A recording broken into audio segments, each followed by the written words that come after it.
Monday, we received the evacuation order from the Forest Service, and there were about 5 staff and some volunteers up at camp that day, and we got to work right away, packing everything up, and you can see the result of that out in the parking lot.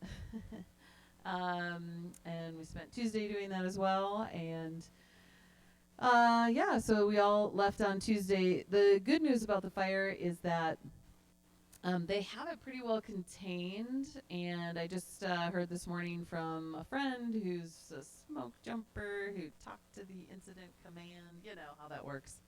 That yeah, they feel pretty strongly that they're going to be able to keep it contained, and it's burning on the south end, which meant nothing to me until I looked it up on a map. But it's burning away from camp, if that makes sense. And even there, they have it contained. It's not like burning crazy into the wilderness, so they have it pretty well contained. Anything could happen, right? This is nature, and there's a lot of down timber and fuels out there in the wilderness. So, but yesterday I got to go up and we moved out the snowcats, just down to Smiley Creek. So if you go up to Stanley and you drive by, you can wave at all of the equipment. And when I was there, I got an understanding of what it meant when the Forest Service told me they were going to do structure protection. Basically, they limbed every tree in all of camp, like, I don't know, 8-10 feet up. It's quite denuded, I would say. Yes, Camp Perkins has lost her skirt. Yeah, you can see clear across camp. And so definitely that's going to change the shape of the landscape of the camp, but it's for the protection of the camp ultimately. And also ultimately it's going to be a healthier forest. And so they thinned out the smaller trees, anything that was less than 5 inches, they cut down because that allows the mature trees to put their roots deeper and get more water. They're not competing for the water, the very, very little water that we have.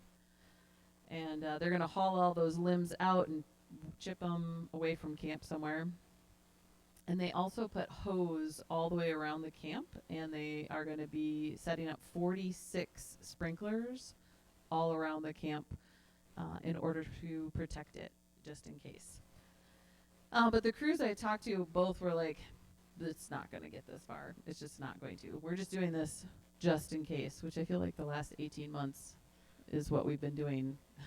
With an abundance of caution, they have denuded Camp Perkins. So we're so thankful, though, for the Forest Service work. I mean, the crew that was there yesterday was out working in the heat of the day. There's like 60 of them. It's like little ants of yellow and green all over camp. So they're working really hard, and I appreciate all the work that the Forest Service is doing to protect the camp. And not just our camp, but the other camps that are up there as well are also receiving the same kind of care and protection. So.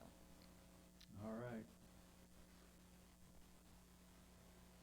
Well, that ends our service.